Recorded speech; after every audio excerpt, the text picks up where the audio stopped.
할렐루야. 오늘 이렇게 주일 예배 함께 하시는 여러분 모두에게 주님의 축복이 항상 함께 하시기를 축복합니다. 오늘 우리가 또 이렇게 주일 예배를 함께 드리게 되었는데요.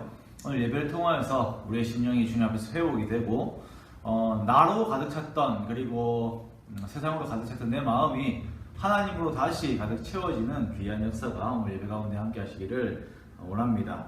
그래서 하나님께 내 모든 전심을 다하여서 모든 영광을 올려드리고, 그리고 그 가운데 하나님의 사랑으로 말미암은 그 내 속에 있는 회복들이 다시 일어나는 귀한 성령님의 역사가 함께 하시기를 주님의 이름으로 축원합니다. 우리 옆에 있는 사람들에게 한 번 더 이렇게 인사할까요? 하나님의 큰 기쁨이 함께 하시기 원합니다 라고 인사할까요? 하나님의 큰 기쁨이 함께 하시기 원합니다.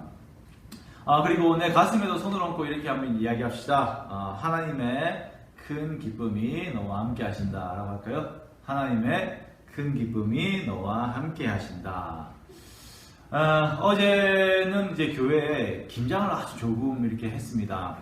이제 원래는 이제 내년에 코로나가 계속 될 것 같아서 식사가 아마 계속 어려워질 것 같기 때문에 김장을 하지 않으려고 했었는데, 그런데 혹시나 또 중간중간에 어떤 일이 있을지 모르기 때문에 김장을 조금 하기로 비전대회에 결정을 해서 김장을 했습니다.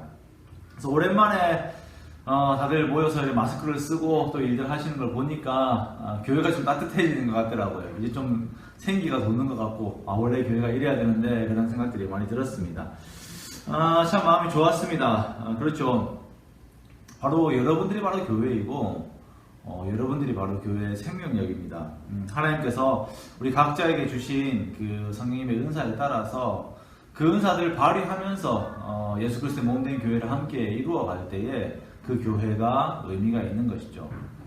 그날 우리가 계속적으로 또 다시 만나서 함께 일할 날들을 고대하고요. 또한 우리가 만나지는 못한다 하더라도 여러 가지 방법으로 여전히 우리가 함께 주님 안에서 교회됨을 이렇게 나타낼 수 있는 우리가 되었으면 좋겠습니다. 가시적으로는 어떤 우리의 사랑들이 드러나지 않을 수가 있어요. 지금 현재 상황에서는. 하지만 서로 연락들도 하시고 서로 기도들도 하시고 또 여러 가지의 내용들을 가지고서 격려하고 축복하면서 보이지 않는 곳에서 퍼지는 그 사랑의 힘을 우리가 함께 나누는 주안교회 되기를 주님의 이름으로 축복합니다. 네, 하나님의 말씀 함께 보도록 하겠습니다. 함께 보신 하나님의 말씀은 역대하 30장 25절에서 27절 말씀입니다. 역대하 30장 25절에서 27절 말씀인데요. 우리 함께 봉독하도록 하겠습니다. 같이 읽겠습니다. 유다 온 회중과 제사장들과 레위 사람들과 이스라엘에서 온 모든 회중과 이스라엘 땅에서 나온 나그네들과 유다에 사는 나그네들이 다 즐거워하였으므로 예루살렘에 큰 기쁨이 있었으니 이스라엘 왕 다윗의 아들 솔로몬 때로부터 이런 기쁨이 예루살렘에 없었더라. 그때 제사장들과 레위 사람들이 일어나서 백성을 위하여 축복하였으니 그 소리가 하늘에 들리고 그 기도가 여호와의 거룩한 처소 하늘에 이르렀도다. 아멘. 네, 오늘 전 여러분과 함께 역대하 30장 25절에서 27절 말씀으로 기쁨의 6월절이라고 하는 제목으로 함께 말씀을 나누도록 하겠습니다. 우리가 연말이 되다 보니까 이제 한 해를 뒤돌아보는 시간들이 많이 생기는 것 같습니다. 그러면서 다들 하시는 말씀들이 2020년은 어떻게 지나갔는지 모르겠다라고 말씀들을 많이 하세요. 저도 그래요. 이제 맨날 이거 코로나 얘기만 하다가 한 해가 지나가 버린 것 같습니다. 주안교회에 이렇게 와서 성도분들 얼굴을 개인적으로 보는 일도 별로 없었고, 개인적인 이야기들도 많이 못 나눈 채 항상 뭐 핸드폰이나 이제 컴퓨터나 이런 것들로 이렇게 같이 이제 커뮤니케이션을 하다가 한 해가 훌쩍 지나가 버렸네요. 이렇게 코로나를 핑계로 한 해 그렇게 또 뭔가 이루지 못한, 또 열심히 좀 덜했던 나 자신을 위로하면서도 한편으로는 더 잘할 수 있지 않았을까라고 하는 아쉬움 가운데서 그런 생각들을 해봅니다. 이런 생각들을 계속 꼬리를 물고 생각들을 하다 보니까 한 해뿐만 아니라 시간상으로 더 멀리에서부터 내가 살아온 그 시간들을 되짚어 보게 되더라고요. 그러면서 지금 내가 반복적으로 계속 하고 있는 이 일의 가치가 과연 무엇인가? 살고는 있는데 내가 살면서 조금씩 하고 있는 이 일들에 대해서, 어떤 행위들에 대해서, 그 생각들에 대해서 내가 정말 어떤 의미를 두고 있는가. 개인적으로는 말씀을 준비하는 일들, 그리고 사람들을 만나는 일들, 가족들과 식사를 하면서 또한 가족들을 돌보는 이런 일들이 내 삶에 어떤 의미가 있는가라고 하는 그런 생각들을 하게 됩니다. 저뿐만 아니라 많은 사람들이 또 이런 생각들 가운데 연말을 보내고 있을 것이라고 생각을 합니다. 이러한 과정들 속에서 많이 나오는 반성과 또한 또 다른 이렇게 새로운 다짐의 내용들이 바로 초심을 잃지 말자라고 하는 그런 생각과 그런 다짐들일 것입니다. 초심을 기억하자라는 것이죠. 초심을 잃지 말자라고 하는 말들은 우리가 참 많이 쓰는 말인데, 이 말의 의미는 내가 무언가를 기대하면서 계획했던 시간들이 있잖아요. 기대하면서 계획했던 시간들에 그 단계에서 내가 바라보았던 그 방향성과 그 목적을 우리가 잃어버리지 말자라고 하는 그 말이 바로 우리 초심을 잃지 말자라고 하는 이 말입니다. 즉 내가 결혼을 할 때 그렸던 그 아름답고 행복한 가정의 모습들, 그 방향성들, 또 내가 회사에 입사를 했을 때 내가 거기에서 정말 성실하게 그리고 정직하게 하나님 앞에서 이 일들을 해야겠다라고 했던 그 마음들, 또한 내가 처음 예수님을 만나서 신앙생활을 할 때에 내가 정말 예수님의 은혜를 기억하면서 내 평생에 주님께 더욱더 가까이 나아가야겠다라고 하는 그 첫사랑과 그리고 여전히 지금 함께 하시는 그 주님에 대한 그 내용들을 계속 기억하는 것, 그것이 우리가 초심을 유지하는 태도입니다. 오늘 성경 본문은 히스기야의 종교개혁 중에서 유월절을 다시 회복하는 그 과정이 나타납니다. 이 유다 백성들에게 유월절이 회복된다라고 하는 것은 말 그대로 이들이 신앙적인 그리고 존재론적인 정체성을 회복하겠다라는 것이며, 이것은 이들의 초심을, 하나님을 향한 초심을 회복하겠다라고 하는 그 의지가 담겨 있는 것입니다.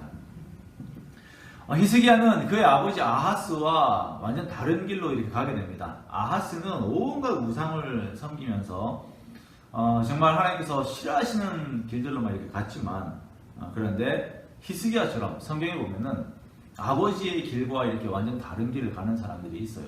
좋은 방향이 될 수도 있고 안 좋은 방향이 될 수도 있는 그런 윗세대들과는 완전 다른 선택을 하는 그 세대를 살아가는 성경 인물들을 보게 됩니다. 주중에 그 한 청년 한 명과 이렇게 이야기를 한 적이 있어요. 제가 아는 청년인데 그 청년이 다음 달이면 이제 아이가 나오거든요. 그래서 그 아이가 딸이 이렇게 나오게 되다 보니까 이제 이름을 어떻게 지을까라는 고민을 이렇게 하고 있더라고요. 그래서 혼자서 고민하고 있는 것보다 같이 생각하면 좋겠다 생각을 해서는 여러 가지 이름들을 제시를 하다가 한나라고 하는 이름은 참 좋겠다. 한나 하면 참 좋겠다라고 하는 그런 이야기가 나왔어요.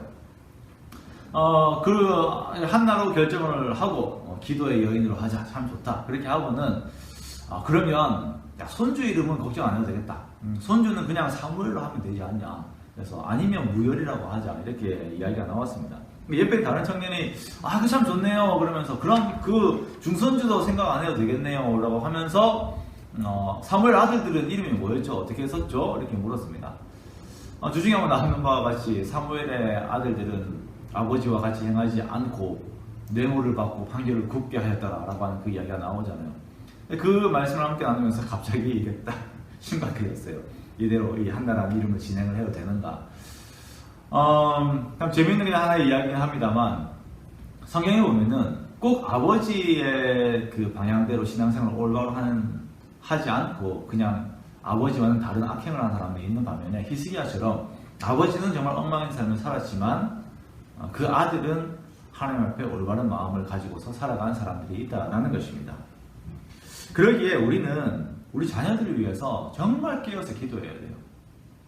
내가 오늘 나에 대해 신앙생활을 내가 잘하고 있다라고 해서 아이들에 대한 그 신앙에 대한 염려와 그 긴장들을 늦춰버리게 되면은 아이들이 어떻게 될지 몰라요. 그리고 반대로 내가 지금 부족하다라고 해서 아이들도 그렇게 될 것이다 라고 하는 미리 그런 예측을 하면서 어떤 신앙적인 그 기도와 또 그 신앙의 그 방향들을 가지고 살아가는 사람들이 있어요. 그래서 그것을 바람들과 기도의 태도들을 포기하는 것도 잘못된 것입니다. 우리는 현재 내가 어떤 모습을 가지고 있든 간에 우리 후대들이, 다음 세대들이, 그리고 우리 교회 이후 다음 계속 생겨날 이 아이들이 정말 하나님 앞에서 올바른 자로, 하나님을 경외하는 자로 자랄 수 있도록 끊임없이 기도하는 우리가 되어야 하는 것입니다. 히스기야는 이렇게 하나님 앞에 충실한 종으로 섭니다. 그는 유다에 있었던 모든 우상들을 없애고요. 그의 아버지가 아수르에게 잘 보이기 위해서 성전에 들여놓았던 우상들도 함께 정리를 합니다.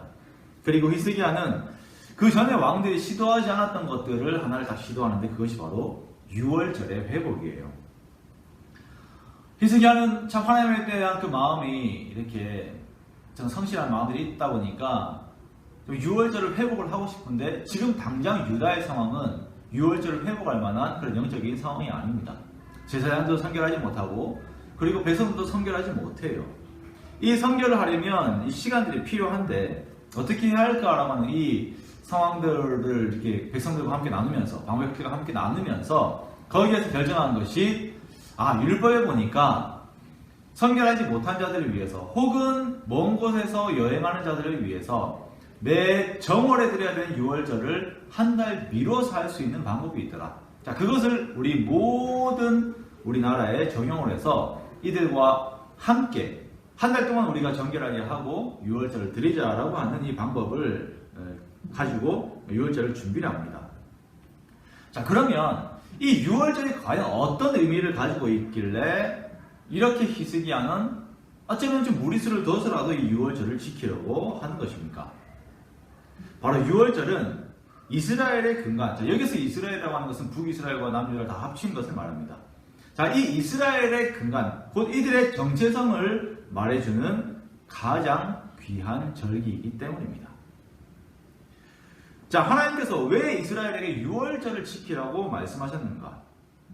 왜냐하면 유월절을 통해서만 이스라엘은 하나님 앞에서 자기 자신들이 가지고 있어야 하는 정체성, 원래 자기가 어떤 존재였고 그리고 하나님의 은혜를 말미암아서 어떻게 변화되었는가라고 하는 것을 그들이 알 수 있기 때문입니다.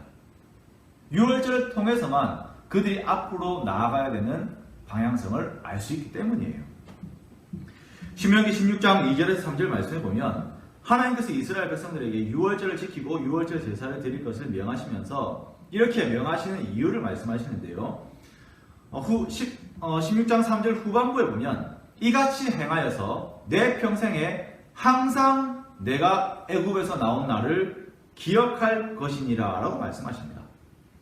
자, 유월절을 지켜서 이렇게 행하여서 내 평생에 항상 내가 애굽에서 나온 날을 기억할 것이니라 라고 말씀하세요. 다시 말하면 내 원래 모습들과 하나님의 은혜를 기억하고 은혜 입은 자다운 삶을 살아라라고 하는 의미입니다. 더 과거로 와서 이스라엘 백성들은 애굽에서 400년간 종살이를 할 때에 이들은 그냥 애굽이라고 하는 세상에 완전 속박이 되어서 말 그대로 아무런 의지가 없는 종으로서의 삶을 살 수밖에 없었습니다. 종이라고 하는 존재들은 자유의지가 없어요. 시키는 대로 할 수밖에 없습니다. 애굽 사람들이 건축을 하라고 하면 건축을 해야 하는 것이에요. 재료가 없이 건축하라고 하면 재료가 없이 건축을 해야 합니다. 출애굽기 1장에서 이스라엘 삶의 모습을 보면은 고통과 노동과 부르짖음밖에 없어요. 2장에서도 보면은 고된 노동으로 말미암은 탄식 그리고 부르짖음밖에 없는 것이 이들의 삶이었습니다. 이러한 상황에서 자료부는 도저히 빠져나올 수 없는 그런 상황인데 여기에서 하나님의 강권적인 역사로 말미암아 애굽에게 부어진 10가지 재앙 중에 마지막 재앙, 즉 살아있는 모든 것의 장자를 죽이는 그 재앙에서 이스라엘 백성들은 하나님이 명하신 대로 어린 양을 잡아 양 문설, 좌우 문설주와 임방에 그 피를 바릅니다. 그러면서 그것이 표징이 되어서 하나님의 진노를 피하게 되는 것이에요. 또한 그것을 그 은혜로 말미암아서 애굽에서 빠져나오는 그 구원을 겪은 것을 기념하고 기억하는 것이 바로 유월절입니다. 이 유월절 속에 보면 지금 히스기야가 행하는 모든 행동들의 답이 나오는 것이에요. 히스기야가 하나님께 모든 마음을 들이면서 예배를 드리려고 하는 것들, 그가 하나님의 율법을 지키려고 애를 쓰는 것들, 성전을 정결하게 하고 나라의 우상들을 없애면서 모든 나라가 모든 마음을 하나님께 드리고 하나님의 법을 따르려고 하는 이유가 바로 이것입니다. 우리들은 다 죽은 자들이었는데, 다 세상의 종노릇하고 마귀의 종노릇하는 자들이었는데, 하나님의 특별한 은혜로 말미암아 구원하심을 입고 살아나서 하나님의 자녀라고 하는, 하나님의 백성이라고 하는 영광을 우리가 누리게 되었다라는 것입니다. 즉, 첫 번째 그 6월절에 있었던 그 하나님의 특별한 은혜가 없었으면 우리는 그대로 그냥 애굽의 종노릇하고 아니면 애굽과 함께 다 죽는 그런 자들이 되었을 것이다. 그러므로 우리를 향하여서 베푸신 하나님의 그 특별한 은혜를 기억하고 그 은혜를 따라서 하나님께 내 모든 마음을 가지고 나아가자라고 하는 것이 이 히스기야가 지금 지나가고 있는 6월절 회복의 그 방향성인 것입니다. 반복해서 말씀드리지만 이 6월절의 회복은 바로 잃어버린 이스라엘의 그 초심의 회복이에요. 하나님을 향한 초심의 회복입니다. 이것이 먼저 시작되어야 합니다. 이것이 없으면 이 6월절에 대한 진정한 신앙 고백이 없으면 그 이후에 드려지는 모든 예배들은 어쩌면 그냥 단순한 종교 의식밖에 될 수가 없는 것입니다. 기독교는 4가지 성례가 있습니다. 할례와 6월절 그리고 세례와 성찬입니다. 여기 신약시대에는 세례와 성찬만을 행하고 있죠. 예수님의 십자가에서의 그 완전한 제사 이후에 할례는 세례로 그리고 6월절은 성찬으로 대체가 되었습니다. 자, 그렇다면 오늘날을 살아가는 우리는 6월절보다는 예수 그리스도의 죽으심과 부활을 기념하는 성찬에 내 모든 마음을 실어야 합니다. 우리는 어떤 태도로 이 성찬 가운데에서 예수님의 죽으심과 부활을 기념을 해야 하는가? 자, 먼저 신명기 16장 3절에서는 6월절을 대하는 태도에 대해서 하나님께서 말씀을 하고 계십니다. 이것은 곧 성찬에 대한 그 태도를 가지고 우리가 어떤 태도를 가져야 하는가라고 하는 그 하나님의 말씀과 동일한 성격을 가지고 있는 것입니다. 3절에 보면 자, 이같이 행하여 내 평생에 항상 내가 애굽 땅에서 나온 날을 기억할 것이니라 라고 말씀하셨죠. 자, 내 평생에 항상 기억하라 라고 말씀하십니다. 자, 한번 따라해 볼까요? 자, 내 평생에 항상 기억하라. 한 번 더요. 내 평생에 항상 기억하라. 자, 이것이 우리가 성찬을 대하는 태도입니다. 6월절에 대한 태도예요. 자, 이것은 성찬으로 예수님을 기념하는 오늘날 모든 그리스도인들에게 동일하게 적용되고 요구된 태도인데요. 자, 우리가 현재 코로나로 인해서 성찬식을 하지는 못합니다만 예수님의 죽으심과 부활을 생각하지 않아도 된다는 의미는 아닌 것입니다. 성찬을 하지 못하지만 우리가 우리의 평생의 삶에 있어서 그 단위가 날마다도 아니고 항상 매 순간마다 예수님께서 나를 위해서 죽으시고 살아나심으로 말미암아서 죄인 되었던 내가 구원하심을 입게 되었다라고 하는, 구원함을 입게 되었다라고 하는 그 은혜를 매 순간 항상 내 마음 가운데 새기고 있어야 한다는 것. 내가 원래 하나님 앞에서 죽었고 죄 속에서는 살아서 하나님께는 반응하지 못하는 그런 존재였는데 오히려 죄에 대해서는 적극적으로 반응하면서 살아가는 사망에 속한 자들이었는데, 그런데 그런 우리가 아직 죄인 되었을 때에 그리스도께서 우리를 위해 죽으심으로 하나님께서 우리에 대한 자기의 사랑을 확증하셨다라고 하는 것.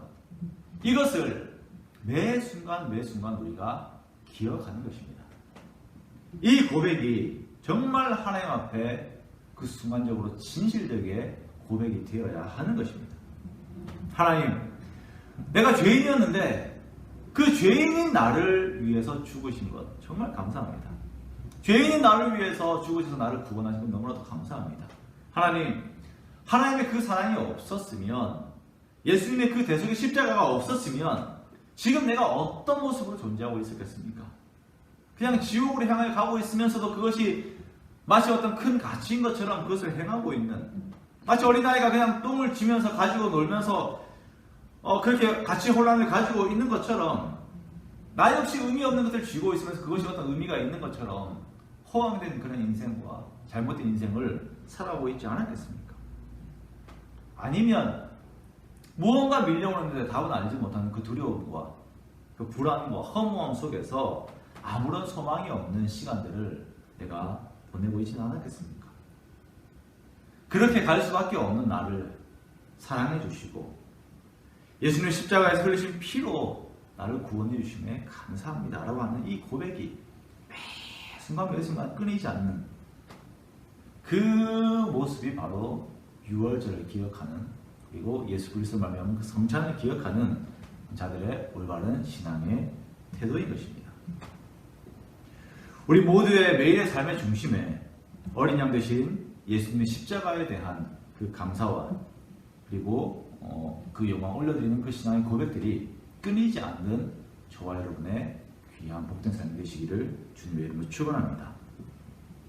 히스기야의 유월절 회복에 대한 이 계획은 이스라엘의 정체성을 위해서 반드시 우선적으로 있어야 하는 계획이었습니다. 자, 그러면 하나님께서는 왜 6월이라고 하는 이 특수한 방법을 사용하셔서 이스라엘을 구원하셨는가? 그 답은 우리가 잘 알고 있는 출애굽기 19장 5절에서 6절 말씀에 있습니다. 우리 한번 같이 또 읽겠습니다. 세계가 다 내게 속하였나니 너희가 내 말을 잘 듣고 내 언약을 지키면 너희는 모든 민족 중에서 내 소유가 되겠고 너희가 내게 대하여 제사장 나라가 되며 거룩한 백성이 되리라. 너는 이 말을 이스라엘 자손에게 전할지니라. 아멘. 하나님께서 종살이 하는 이스라엘 백성들을 구원하신 이유는 앞으로 이들에게 기대하실 바가 있기 때문입니다. 이들이 행해야 하는 분명한 사명이 있기 때문입니다. 첫째는 이들이 하나님의 소유가 되는 것이고, 둘째는 이들이 제사장 나라가 되며, 셋째는 거룩한 백성이 되는 것이에요. 이것은 다 한 가지 성격을 가지고 있는 것입니다. 하나님의 공유적인 속성과 성품이 이들에게 주어져서 이들이 하나님의 성격을 가지고서 하나님의 일들을 행하는 것이에요. 이스라엘이 하나님의 소유가 된다라고 하는 것은 먼저 하나님과 화목하게 됨을 의미합니다. 6월절 어린 양이 죽어서 그 피가 증거가 되는 것은 하나님을 대적하던 애굽이라고 하는 죄에서 종노릇하면서 하나님과는 반대편에 서 있던 자들이 이스라엘이 6월절 어린 양으로 말미암아서 하나님의 소유가 되어버린 것이에요. 반대편에 있던 자들이 이제 하나님 편으로 되어서 하나님의 소유가 되어버린 것입니다. 고린도후서 5장 18절 말씀에 모든 것이 하나님께로서 났으며 그가 그리스도로 말미암아 우리를 자기와 화목하게 하시고 우리에게 화목하게 하는 직분을 주셨다라고 이렇게 말씀을 하세요. 예수님께서는 우리를 하나님과 화목하게 하였습니다. 또한 우리에게 화목하게 하는 직분을 주셨어요. 그것은 출애굽기 19장에서 말씀하시는 그 제사장 나라의 역할을 우리에게서 기대하신다라는 것입니다. 그 거룩함을 우리에게서 기대하시는 것이에요.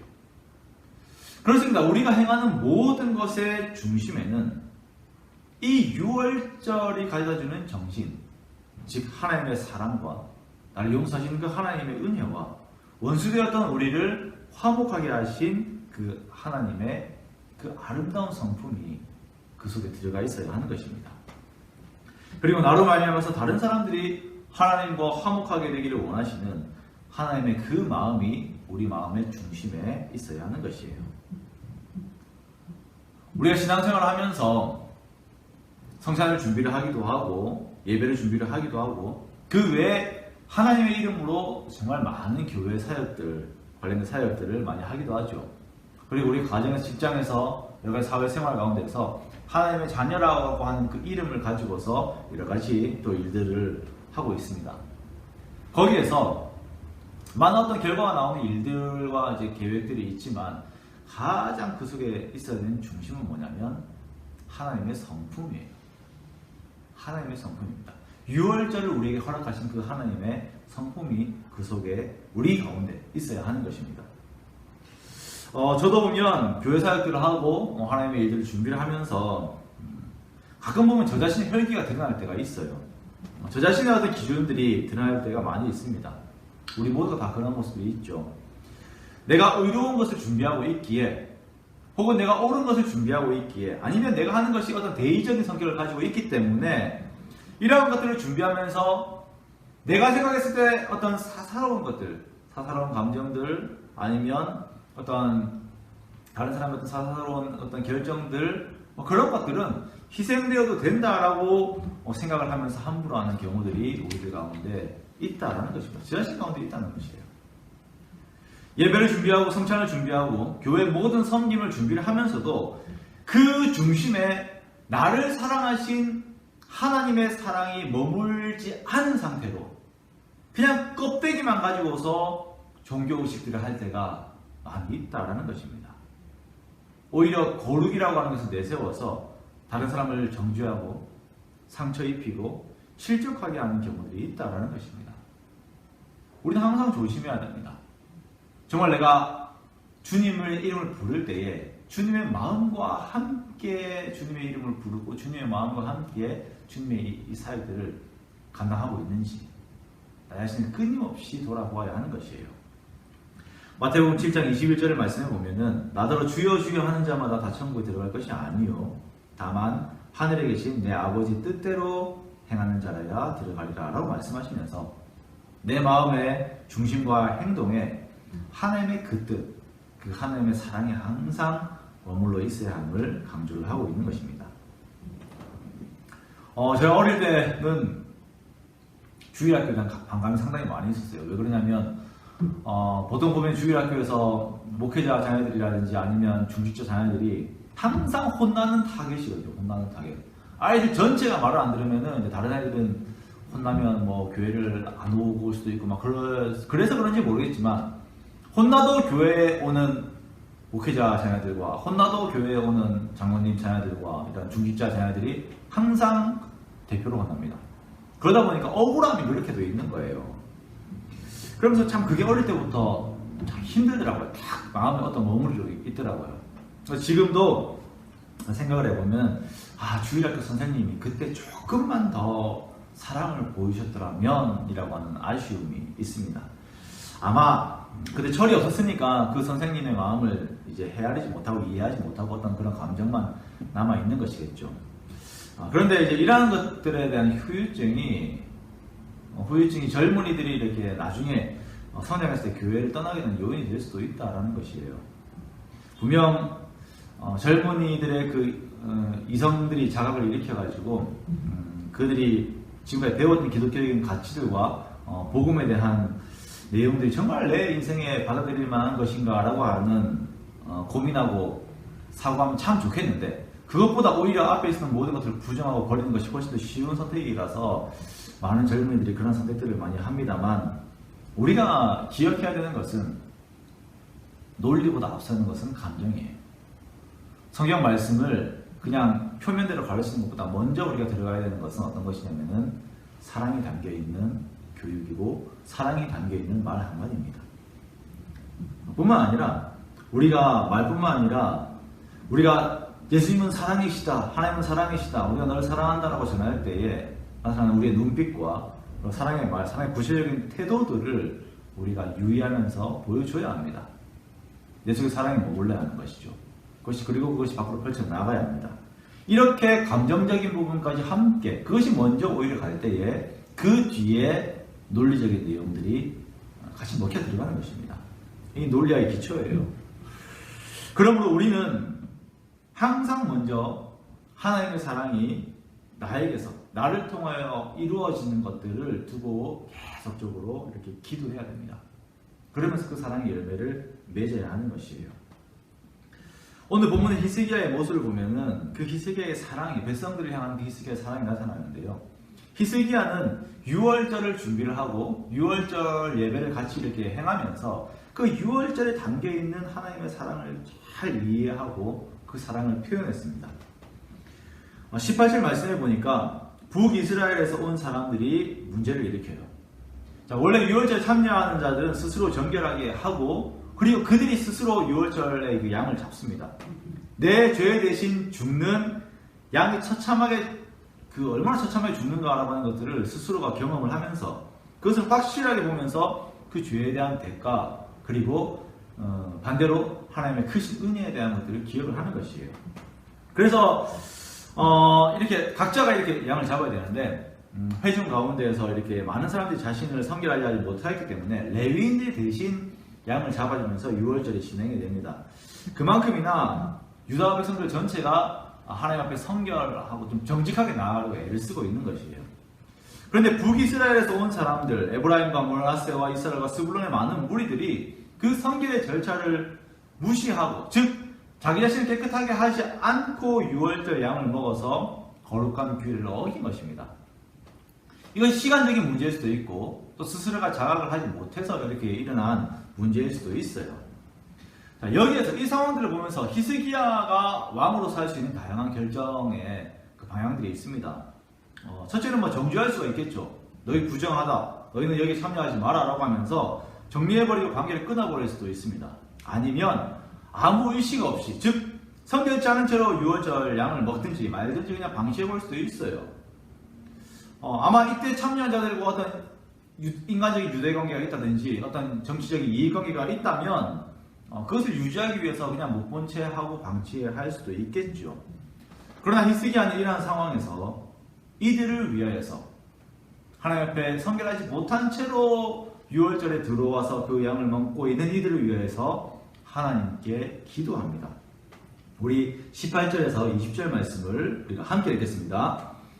에브라임과 므낫세와 이사갈과 스불론의 많은 무리는 자기들을 깨끗하게 하지 아니하고 유월절 양을 먹어 기록한 규례를 어긴지라. 히스기야가 그들을 위하여 기도하여 이르되 선하신 여호와여 사하옵소서. 결심하고 하나님 곧 그의 조상들의 하나님 여호와를 구하는 사람은 누구든지 비록 성소의 결례대로 스스로 깨끗하게 하지 못하였을지라도 사하옵소서 하였더니 여호와께서 히스기야의 기도를 들으시고 백성을 고치셨더라. 아멘. 히스기야는 여기에 규례를 어긴 백성들을 위해서 하나님 앞에 나아가서 기도합니다. 선하신 여호와여 사하옵소서. 즉 이들의 죄를 용서해 달라고 하나님께 대신 구하고 있는 것이에요. 비록 이들이 스스로 이렇게 성결하게 하지 못했다 하더라도 그들이 결심하고 그들의 조상 하나님께로 들어왔으니까 이 여호와를 구하는 사람의 실수와 허물을 용서하여 주옵소서라고 대신 기도하는 것입니다. 이 얼마나 아름다운 사랑의 모습입니까? 우리는 교회 안에 있고 같이 있으면서도 스스로 내가 왕이 되고 싶어하고 내가 재판관이 되고 싶어해요. 내가 판단하고 싶고 내가 결정하고 싶어합니다. 내가 하나님의 자리에 가고 싶어합니다. 하지만 히스기야는 오히려 그들을 하나님께 올려드리면서 그들의 죄의 용서를 구하고 있는 아름다운 사랑의 모습을 보여주고 있는 것이에요. 이것이 바로 유월절로 말미암은 하나님의 사랑을 입은 자들이 보여주는 사랑의 태도인 것입니다. 그리스도인들의 모든 행동의 가장 중심의 근간은 바로 요한복음 13장 34절에 있습니다. 우리가 함께 읽겠습니다. 요한복음 13장 34절입니다. 새 계명을 너희에게 주노니 서로 사랑하라. 내가 너희를 사랑한 것 같이 너희도 서로 사랑하라. 아멘. 즉 우리가 무언가 행동을 하기 전에 항상 주님께서 우리에게 베풀어 주신 그 사랑을 기억하는 것이에요. 내가 너희를 사랑한 것 같이 라고 하는 것은 반드시 내가 너희를 사랑한 것을 기억하라는 것입니다. 내가 너희를 사랑한 것 같이 너희도 서로 사랑하라. 이것이 바로 유월절의 정신이고 이것이 바로 성찬의 정신이고 이것이 바로 십자가의 정신인 것이에요. 히스기야는 무늬만 유월절의 어떤 행사를 만들지 않았습니다. 그가 먼저 유월절 하나님의 깊은 사랑 속으로 그가 들어갔어요. 그러다 보니까 그가 하나님의 사랑을 나눌 수가 있게 되었습니다. 이러한 하늘로부터 오는 하나님의 큰 사랑이 우리 모두와 함께 하시기를 주님의 이름으로 축원합니다. 정말 나를 사랑하신 하나님의 사랑과 그 속성이 가장 중심에 있는 그 교회 그리고 우리 가정, 우리 모든 공동체가 되시기를 주님의 이름으로 축원합니다. 진짜 우리의 마음의 중심으로부터 하나님을 사랑하고 진짜 마음의 중심으로부터 이웃을 사랑하는 우리 주안교회 되시기를 주님의 이름으로 축원합니다. 말씀을 맺겠습니다. 유월절의 회복은 하나님을 향한 초심의 회복입니다. 우리는 나를 구원하신 예수님의 십자가의 사랑을 내 평생 날마다 되새기며 그 사랑 속에 계속 머물러야 할 것입니다. 주님의 사랑 속에 거하는 저와 여러분이 되어서 그 사랑을 오히려 전하는 귀한 축복의 역사가 항상 우리 가운데 넘치시기를 주님의 이름으로 축복합니다. 매일매일 매 순간 매 순간 주님의 십자가를 묵상하십시오. 그리고 누군가 나를 힘들게 할 때에 무언가 내 마음과 생각에 걸리는 장면들이 있을 때에 예수님의 십자가를 기억하고 사랑의 힘으로 그 모든 상황들을 선으로 아름다운 것으로 풀어가는 저와 여러분이 되시기를 주님의 이름으로 축원합니다.